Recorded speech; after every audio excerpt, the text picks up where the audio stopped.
Добрый вечер, уважаемые дамы и господа. Мы рады приветствовать вас в Интерфаксе. У нас в гостях сегодня советник президента Соединенных Штатов по национальной безопасности мистер Болтон. И наша пресс-конференция посвящена итогам его визита в Москву и переговоров здесь в Москве с представителями высшего руководства России. Перед началом пресс-конференции я попрошу вас привести ваши телефоны в беззвучный режим. И мы начинаем. У нас будет последовательный перевод. Я предоставляю слово нашей переводчице, пожалуйста.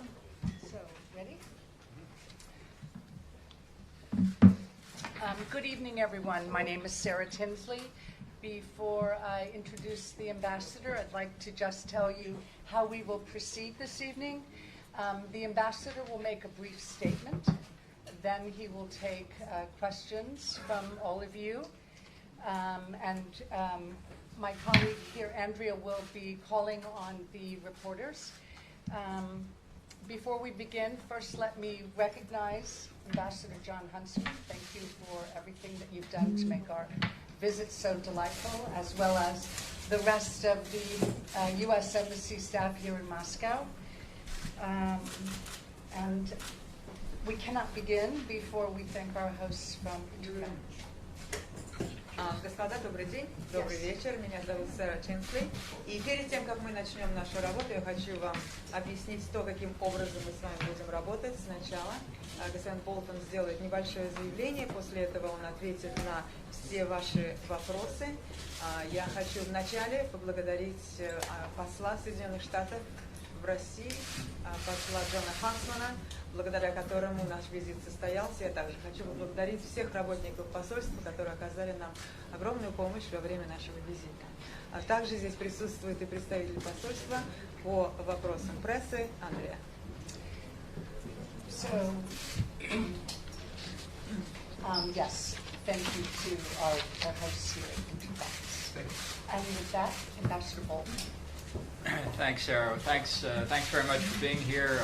I also want to thank Interfax. I've come here many, many times, beginning in September, October of 2001, when I came to deliver news of the Bush administration's decision to withdraw from the ABM treaty. Большое спасибо, Сара. Я хочу также поблагодарить агентство Интерфакс за то, что нас здесь принимают сегодня. Я несколько раз побывал в этом агентстве, начиная с сентября 2001 года, когда я приехал объявить решение президента Буша о выходе Соединенных Штатов из договора по ПРО.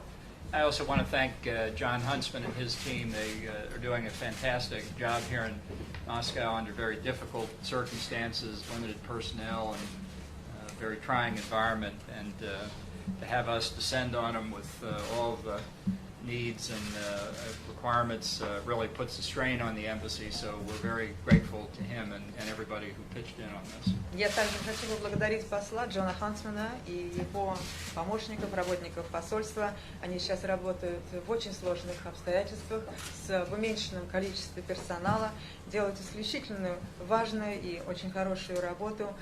И во время нашего визита, несмотря на все эти сложности, они оказали нам огромную помощь, отвечая на все наши запросы и удовлетворяя все нужды.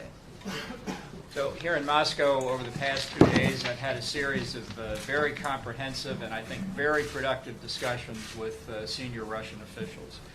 За последние 2 дня, которые я провел здесь, в Москве, я провел очень комплексные и детальные переговоры с высшим руководством Российской Федерации. That includes about an hour-and-a-half meeting with President Putin, from which we've just come, with Foreign Minister Sergei Lavrov, with Defense Minister Sergei Shoigu, with my direct counterpart, the Secretary of the Russian National Security Council, Nikolai Patrushev, and with President Putin's Foreign Affairs Advisor, Ambassador Yuri Yushakov. Круг людей, с которыми я встретился, включает в себя полуторачасовую встречу с президентом Путиным. Мы только что приехали с этой встречи. Также я встретился с министром иностранных дел Сергеем Лавровым, с министром обороны Сергеем Шойгу, со своим непосредственным коллегой, секретарем по вопросам национальной безопасности Николаем Патрушевым. This was the second meeting, especially with Secretary Patrushev, following up on the meeting in Helsinki between President Putin and President Trump and their instructions to us and our colleagues on our respective national security councils to look at ways to enhance practical cooperation and expansion of dialogue between Russia and America. Это вторая встреча моя с моим коллегой. Она состоялась сразу же после встречи президента в Хельсинки, когда оба президента попросили нас и дали нам поручение встретиться для того, чтобы найти пути, то, каким образом мы можем расширить наш диалог и найти какие-то практические пути расширения нашего сотрудничества.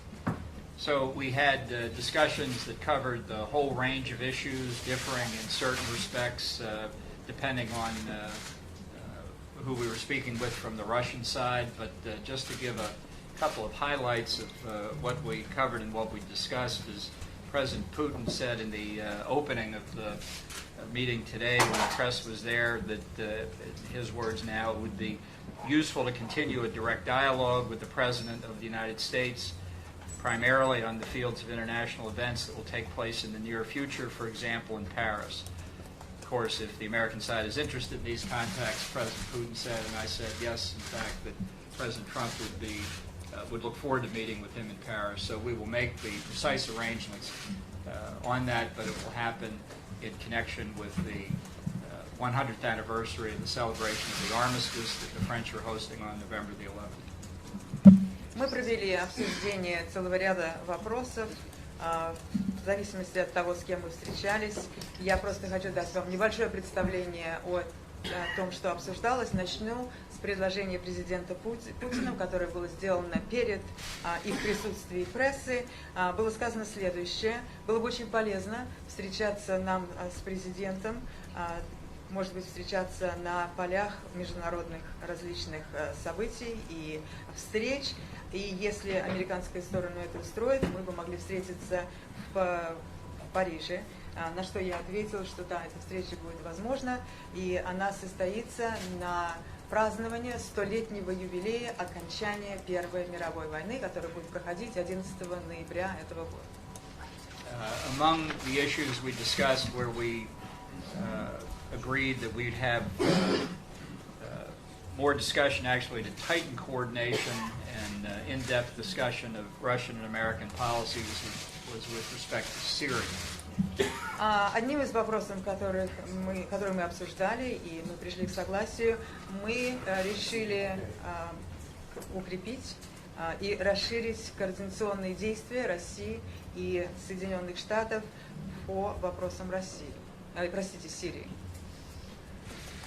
We discussed, again, following on from conversations in Helsinki and then in August in Geneva with Secretary Patrushev, we agreed that the Russian-U.S. counterterrorism dialogue at the level of the Deputy Secretary of State and Vice Foreign Minister in Russia would begin again in December. We'll fix the exact dates, but this counterterrorism dialogue we view as very important, and it will be complemented in due course with the resumption of dialogue on counter-narcotics and human trafficking issues. Также, продолжая те договоренности, которые были достигнуты в Хельсинки, мы с моим коллегой, секретарем по вопросам национальной безопасности, договорились о том, что Россия и Соединенные Штаты будут сотрудничать по вопросам борьбы с терроризмом. Эта работа будет поручена и будет осуществляться на уровне заместителя госсекретаря Соединенных Штатов и министра иностранных дел Российской Федерации. Первая встреча будет проходить в декабре этого года. Будет обсуждаться целый ряд вопросов, связанных с борьбой с терроризмом. Мы также поговорили о том, что в дальнейшем эта работа будет расширена, она будет включать в себя и также борьбу с незаконной продажей наркотиков и продажей людей. On another subject that President Putin and President Trump discussed in Helsinki, we agreed that the first meeting of a joint U.S.-Russian Business Council would take place in the first quarter of next year. This is something that Ambassador Huntsman has been particularly involved in leading on. А также, опять-таки, по следам встречи в Хельсинки, мы договорились о том, что будет проходить первая встреча совместного бизнес-совета. Эта встреча будет проходить также в начале следующего года. И тут надо сказать, что огромную роль играл в принятии этого решения наш посол Хансман, который этим заинтересован и будет этим заниматься. We discussed our continuing concern with Russian meddling in elections and why it was particularly harmful to Russian-American relations without producing anything for them in return. Мы также обсудили вопрос и выразили нашу озабоченность по поводу вмешательства России в выборы Соединенных Штатов, поговорили о том, что, к сожалению, это не принесло никаких результатов, это вмешательство. And we had lengthy conversations about arms control issues, the new strategic landscape, and the President's decision on the INF Treaty. Мы также провели детальные обсуждения вопросов, связанных с контролем над вооружением, и также поговорили о решении, принятом президентом Трампом, о выходе из договора о ракетах средней и меньшей дальности, РСМД. So with that, let me turn it over to our moderators, and I'd be happy to answer some questions. Я хочу сейчас передать слово ведущим, и я с удовольствием отвечу на ваши вопросы. If I may, before you ask your question, please be so kind to give your name and the name of your media outlet before you answer the question. Andrea? Перед тем, как у нас к вам большая просьба, перед тем, как вы зададите свой вопрос, пожалуйста, обозначьте себя, назовите свое имя и также скажите, какое агентство, газета вы представляете. И после этого только задайте свой вопрос. С этих сторон у нас девушки стоят, у которых микрофон. Пожалуйста, говорите в микрофон. Сергей? Thank you, Andrea. Can I see your left hand? No, or is there either? Сергей Брилев, телеканал «Россия». Если у Соединенных Штатов и России окажутся свободными руки в плане выхода из договора по РСМД, то вот где захотим, там ракеты и ставим. В последние дни так много из уст американских чиновников сказано про Китай, что такое ощущение, что может заботит вас. Но неужели опять ракеты вернутся в Европу? И мы друг на друга будем смотреть через европейский континент, превращая европейцев опять в заложников. Или, возможно, некая территориальная оговорка между Россией и США в плане выхода из договора, но не нацеливание ракет друг на друга на европейский континент. If the United States and the Russian Federation will find themselves free to withdraw from the INF Treaty, so what are they going to be doing next? Are they going to be concerned about China? Are they going to be placing the missiles in Europe? Are they going to be agreeing on some sort of territorial deployment of the missiles? So what's next for both countries? Well, I think we're a long way from any decisions on those kinds of questions. I think it was important from our perspective, as President Trump said on Saturday and said again yesterday, to deal with the question of Russian violations of the INF Treaty. It's a position Russia doesn't agree with, but which we feel very strongly about, and was a major factor in our decision to withdraw. I might say, for the context involved here, this is not a subject that arose yesterday. This question of Russian violations is long and deep, and something that both the Trump and the Obama administrations were very concerned about. In fact, just to give a little context, as I say, I would like to read from a speech in 2015 by the Obama administration's then Undersecretary of State for Arms Control and International Security, Rose Gottmuller. That's a position I held in the Bush administration. And this is what Undersecretary Gottmuller said in 2015. Sure. Пока что этот вопрос не обсуждался так детально, как вы его задали. Вопрос является очень важным. Об этом говорил президент Трамп в субботу, он также говорил об этом вчера. все наше решение имеет отношение к тем нарушениям, которые, по нашему мнению, осуществлялись Российской Федерацией. Мы знаем, что Российская Федерация не придерживается этой позиции, не согласна с нашими заявлениями. Но необходимо понять также контекст, в котором это было принято решение. Это вопрос, вопрос, который уже был на повестке дня 5 лет тому назад. Мы говорили, и прошлая администрация говорила о нарушениях, это говорилось и в нынешней администрации. И для того, чтобы предоставить вам полный контекст того, что происходит, я хочу привести слова, которые были произнесены в 2015 году заместителем госсекретаря по вопросам надконтроля вооружений во время президентства президента Обама Розы Готтемюллер. Я зачитаю ее слова. So I'm quoting Rose here. She said, Russia tested, starting in 2008, a ground-launched cruise missile that flies to ranges banned by the treaty. The banned ranges are between 500 and 5,500 kilometers. We are quite sure they have tested a capable missile that flies to those ranges, and they tried to get away with it. And we called them on it, starting in May 2013, and we've been butting heads ever since. Мы зачитываем эти слова.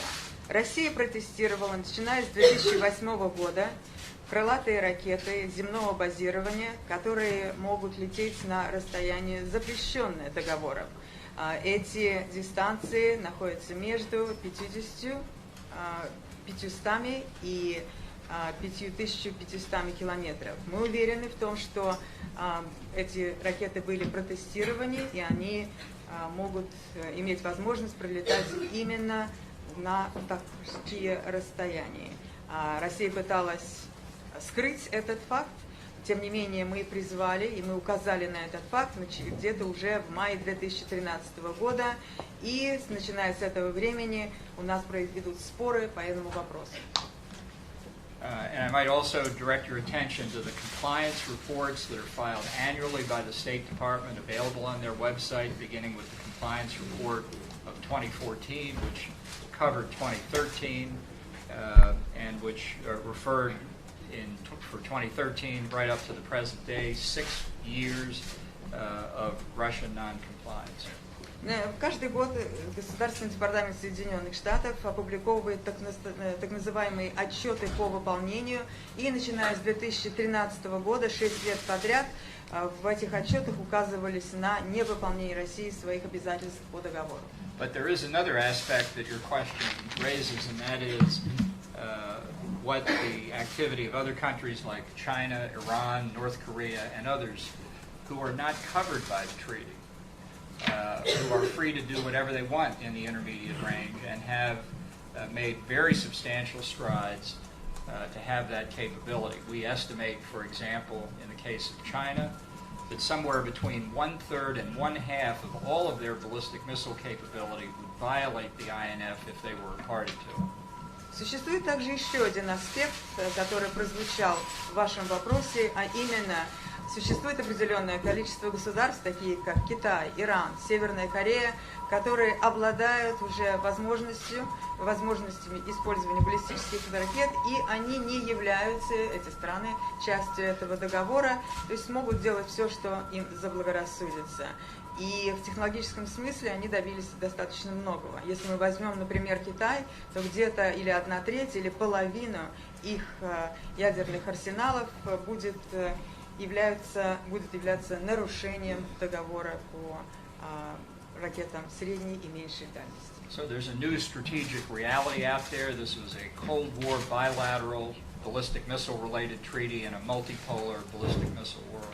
То есть в настоящее время существует новая стратегическая реальность и новые нужды, новые требования, которые не являются частью положений существующего договора.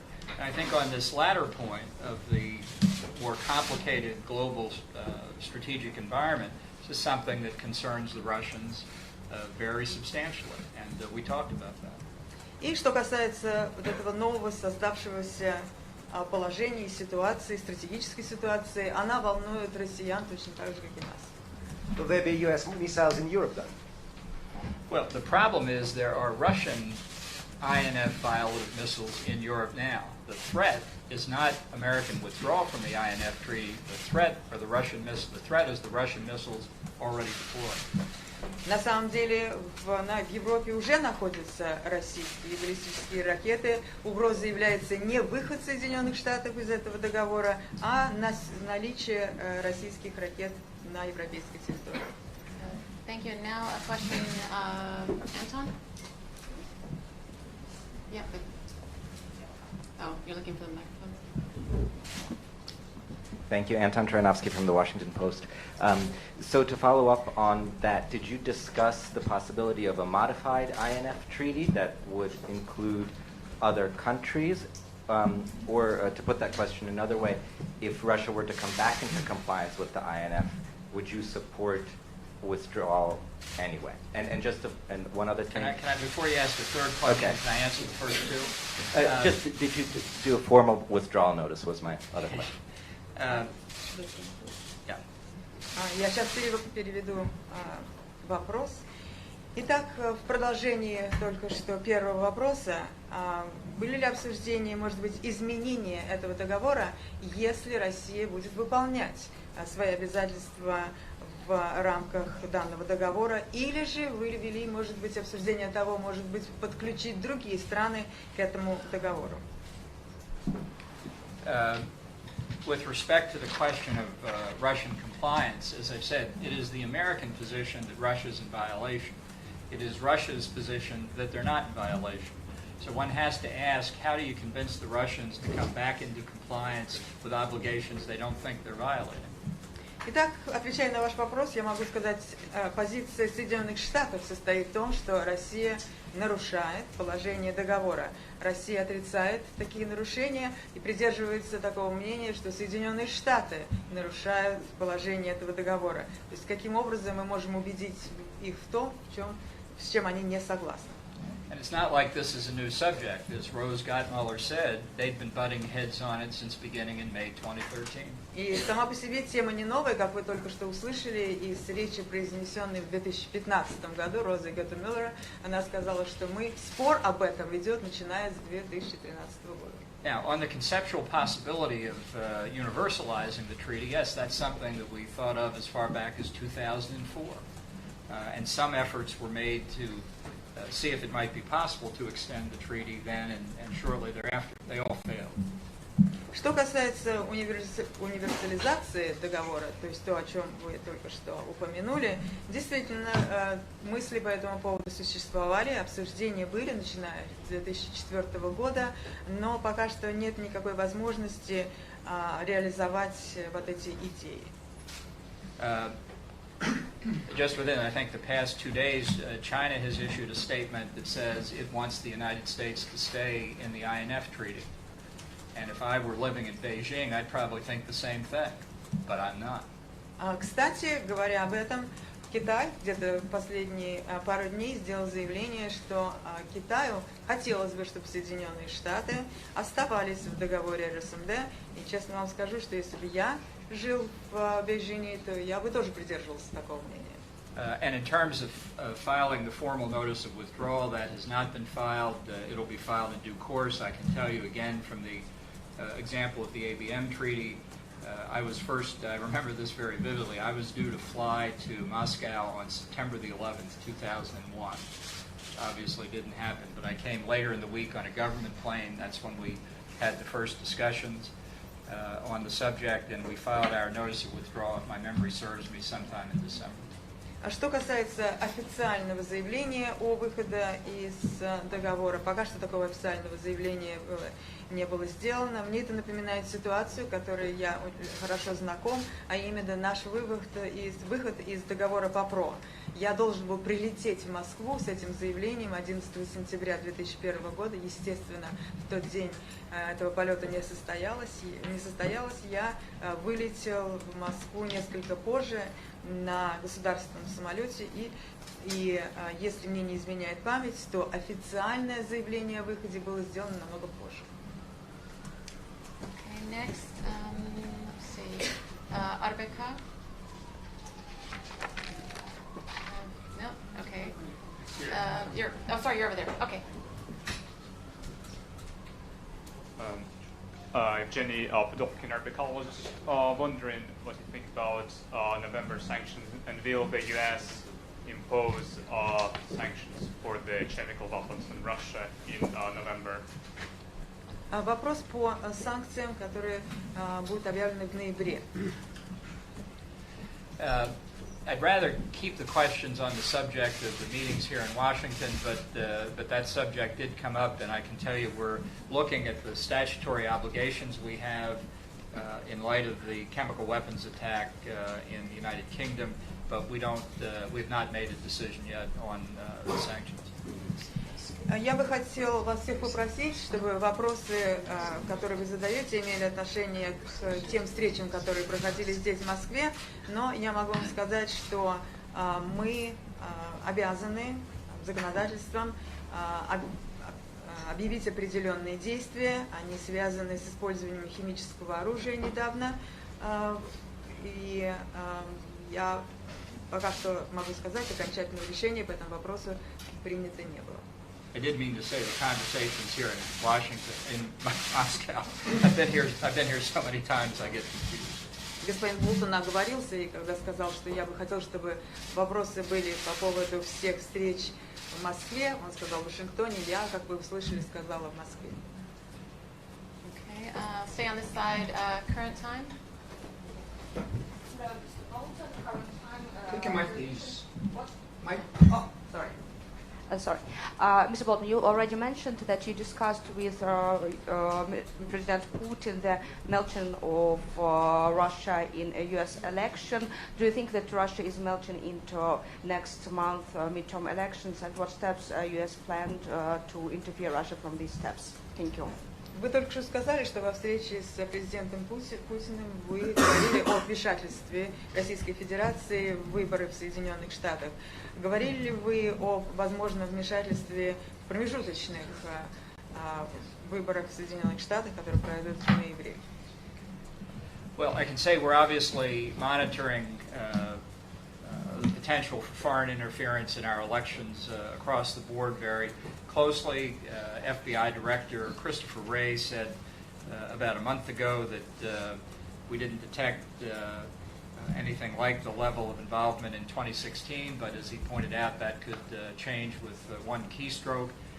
We have 2 weeks to go until the election. I hope there isn't any meddling at all. But it's worth noting that the President signed an executive order about a month ago that will require a report from the Director of National Intelligence within 45 days after the election on whether any meddling took place. So we will be examining all of the information on an ongoing basis, but particularly after the election. Как вы сами понимаете, мы очень внимательно следим за всем то, что происходит в преддверии наших выборов. Директор ФБР Крис Рэй сказал, что пока что они не видят никаких действий, которые напоминали бы по своим размерам действия в 2016 году. Естественно, все это может измениться буквально с нажатием клавиши клавиатуры компьютера, но я надеюсь, что ничего этого не произойдет. Президент Трамп издал указ о том, чтобы ему был предоставлен отчет представителями ФБР через 45 дней после проведения выборов о всей tej деятельности, которая напоминала бы вмешательство. Okay, let's see. In the back, Rhea.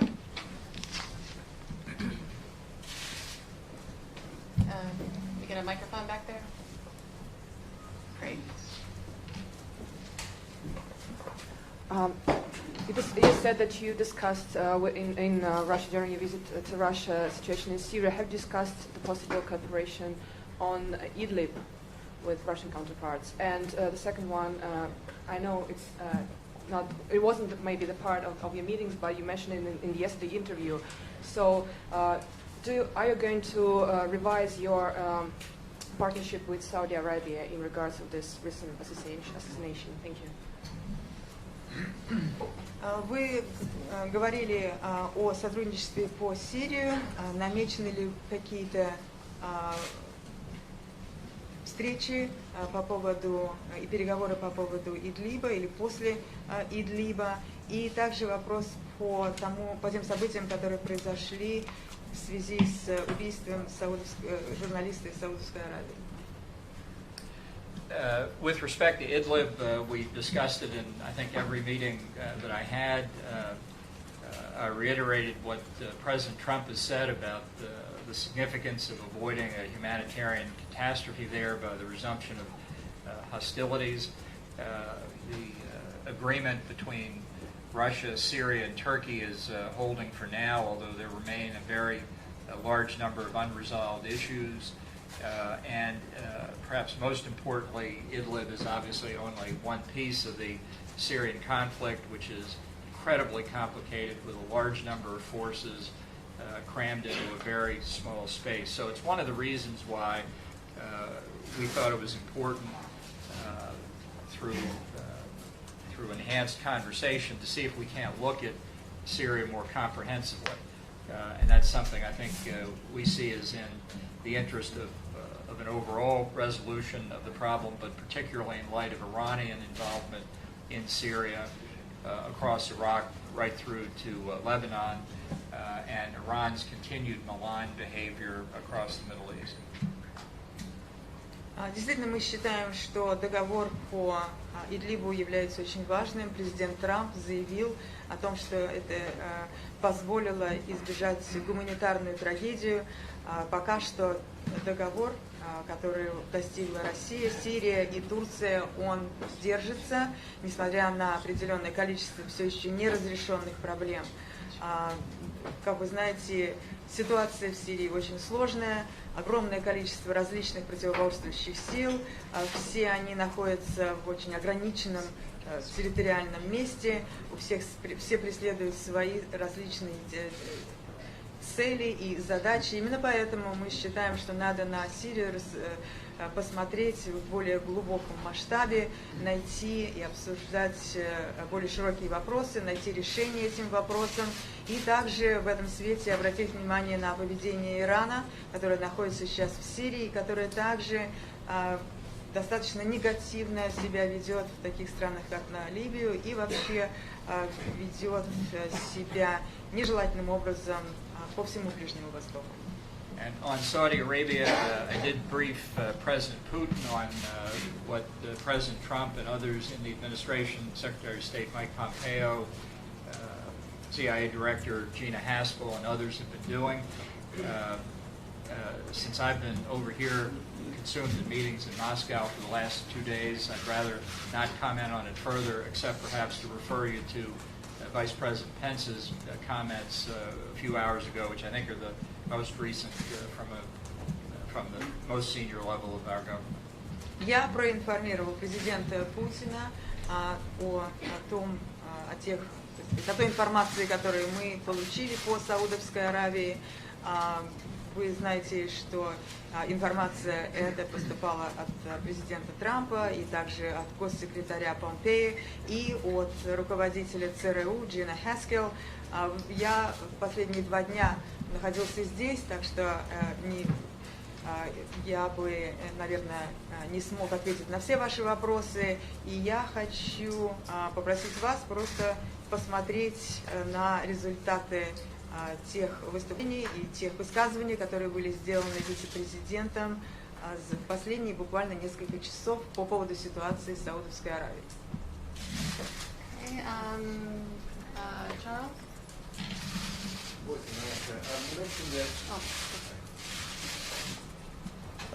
Mr. Ambassador, you mentioned that this attempts to universalize the INF Treaty had failed in the past, and I wondered then what options are available going forward, and what will you say then to allay concerns in the United States, in Russia, and in Europe that this opens the door to potential arms race? Вы упоминали возможность универсализации договора РСМД. Какие существуют и другие варианты, которые вы рассматривали? Потому что выход из этого договора, он откроет двери для, может быть, вновь возникнувших ситуаций. Well, I think it's important first to look at the reality that the treaty was outmoded, being violated, and being ignored by other countries. Давайте посмотрим сначала на, так сказать, реальную ситуацию. Договор нарушался, договор устарел, и договор не охватывает абсолютно все заинтересованные стороны. So under that view, exactly one country was constrained by the INF Treaty, the United States. И если мы будем придерживаться этой точки зрения, только одна страна выполняла все обязательства по договору РСМД. I think it's also important to avoid some of the rhetoric of people who are comfortable with the treaty and what the implications of U.S. withdrawal would be. И, наверное, необходимо понимать, что надо избегать ту риторику, которая высказывается теми людьми, которых устраивает ситуация с договором РСМД. In 2001, we used to have a joke with respect to the ABM treaty that on computer screens in media offices all over the world, whenever somebody typed the ABM treaty of 1972, there was a key that the reporter only had to hit the one key, and it would type out, comma, the cornerstone of international strategic stability, comma. Вы знаете, мне это напоминает шутку, которой мы обменивались в 2001 году по поводу договора по ПРО. Буквально на экранах всех компьютеров представителей прессы, если бы они печатали на клавиатуре слова «ПРО» или «договор по ПРО», то появлялась бы везде только одна фраза, что договор по ПРО является краеугольным камнем стабильности в Европе и во всем мире. There's like one word, the ABM Treaty of 1972, the cornerstone of international strategic stability. So if you take away the cornerstone, the entire construct of international stability collapses. It was not true. It was not true then. It will not be true now with the withdrawal from this treaty. Итак, если вы печатали бы слова «ПРО» 1972 год, тогда появлялось бы, что это является краеугольным камнем, фундаментом глобальной стабильности. Создавалось впечатление, что если этот краеугольный камень вытащить, то абсолютно вся стабильность нарушится. То же самое, наверное, тем не менее, ничего этого не произошло. То же самое, наверное, можно сказать и по договору СМД. Okay, I think we have time for two more. So, Andrea? Okay, RTVI? Спасибо, Сергей Морозов, RTVI. Вы упомянули, что Россия пыталась вмешаться в американские выборы, но безуспешно. Следует ли это понимать, что подобные кибератаки вообще бесполезны? Или Россия что-то сделала не так? И если эти атаки были безуспешны, ожидайте нам снятия санкций с России, введенных в связи с этим? You mentioned that the Russian Federation tried to interfere without any success, tried to interfere in the U.S. election, but it failed. So does this mean that Russia should have done something else, or does this mean that if it's proven that there was absolutely no result to the elections, that the sanctions will be lifted? Look, it's the effort alone to interfere in our elections that are objectionable. The fact was that the outcome would have been exactly the same by all the evidence we have, and if there were evidence to the contrary, we would have heard it by now. What the meddling did create was distrust and animosity within the United States, and particularly made it almost impossible for 2 years for the United States and Russia to make progress diplomatically. So that's a huge loss to both countries, but particularly to Russia. So it's a lesson, I think, don't mess with American elections. Вы знаете, здесь надо говорить о тех усилиях, которые были предприняты по поводу вмешательства в выборы в Соединенных Штатах. Если факты это докажут, то это будет одно, фактов пока что нет. Но самое главное, что это вмешательство, оно привело к следующему. Оно привело к отсутствию доверия, уменьшению доверия, оно привело к достаточно враждебным эмоциям внутри Соединенных Штатов. И самое главное, что за последние 2 года мы не смогли достичь никаких дипломатического прогресса в наших взаимоотношениях. что само по себе является негативным результатом. And Winter?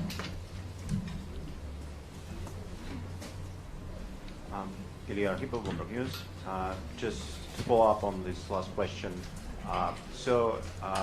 What proofs of this so little effect of Russian meddling do you have? Because as it seems, the U.S. security community hasn't yet concluded the same thing.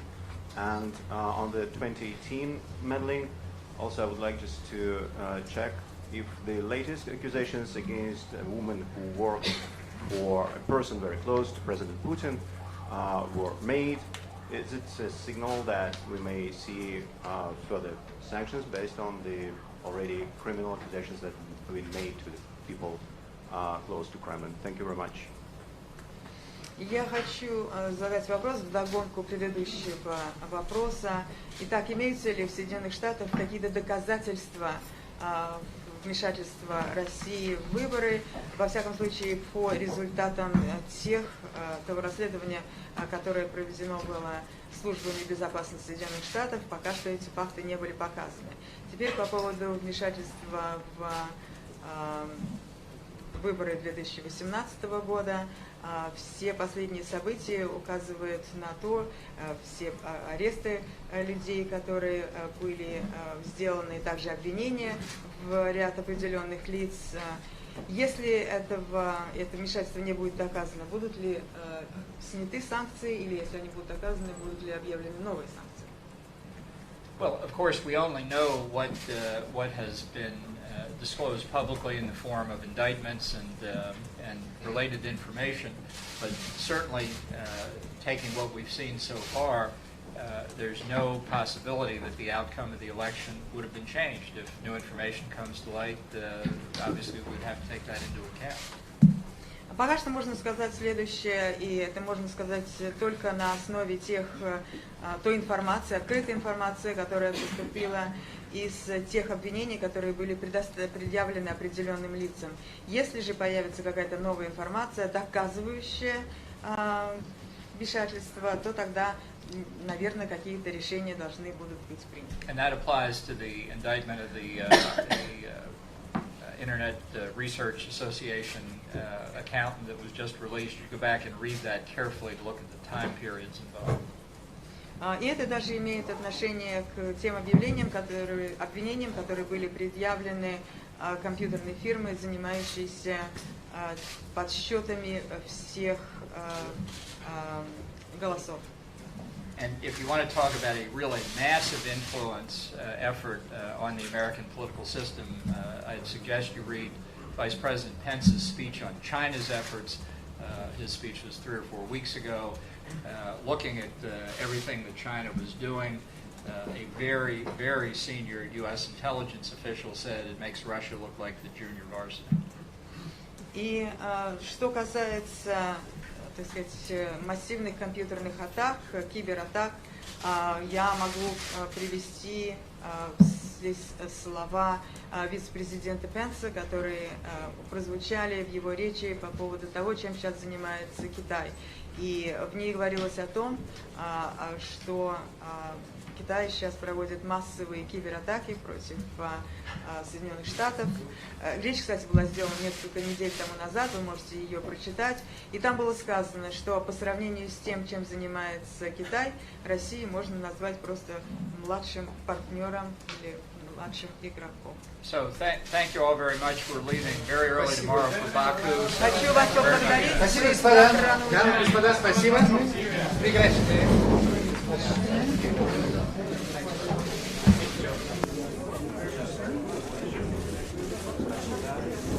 I'm so glad.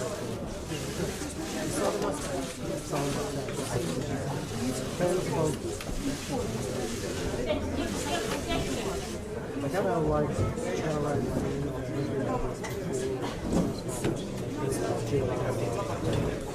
because you could tell she's going up. It's just where they which is obviously how I feel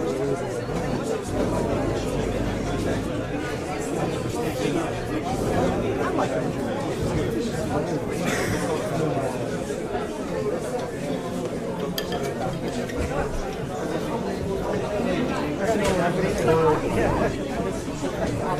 Thank you.